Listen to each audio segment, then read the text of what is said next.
GHMC పరిధిలోని పార్కుల్లో walking చేసే వారి నుంచి డబ్బులు వసూళ్లు చేయడంపై కూకట్పల్లి ఎమ్మెల్యే మాధవరం కృష్ణారావు ఆగ్రహం వ్యక్తం చేశారు. హైదరాబాద్ కేపీహెచ్పీ వ్యాప్తంగా ఉన్న పార్కులను ఆయన సందర్శించారు. వాకింగ్కు వచ్చే వారి నుంచి పార్కును డెవలప్మెంట్ పేరుతో రోజుకు 11 రూపాయలు లేదా నెలకు 220 రూపాయలను వసూళ్లు చేయడంపై ఎమ్మెల్యే మండిపడ్డారు.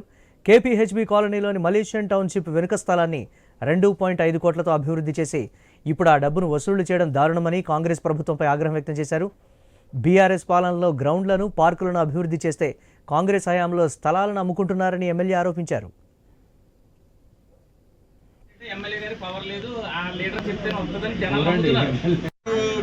హైదరాబాద్ నగరంలో కూకట్పల్లి కాన్షియస్ లో పార్కులే గానీ, క్రికెట్ గ్రౌండ్సే గానీ, స్టేడియంలే గానీ, స్విమ్మింగ్ పూల్ ఎన్నో అభివృద్ధి కార్యక్రమాలు కేటీ రామారావు గారి నాయకత్వంలో పెద్ద ఎత్తుగా డెవలప్ చేశాం. అది ఎప్పుడు కూడా ప్రజలకు ఉపయోగపడే విధంగా, ప్రజలకు అనుకూలమైన విధంగా చేయాలి ప్రభుత్వం తప్ప ప్రజలకు వ్యతిరేకంగా. అంటే ఒక వాకింగ్ చేద్దామంటే కూడా 10 రూపాయలు కట్టాలి, 11 రూపాయలు కట్టాలన్నటువంటి దుర్మార్గమైన ఆలోచనతోని ఎక్కడైతే బ్రిడ్జిలు కట్టామో ఆ రోజున మనం ప్రజలకు ఇబ్బంది అవుతుంది, పార్కింగ్ ఇబ్బంది అవుతుంది, ట్రాఫిక్ ఇబ్బంది అని చెప్పి ఏదైతే జేంటికాడ బ్రిడ్జ్ కట్టించాం, బాలనగర్ లో బ్రిడ్జ్ కట్టించాం, కైతలాపూర్ లో బ్రిడ్జ్ కట్టిస్తే దాని పార్కింగ్ ఉంచాలి కింద.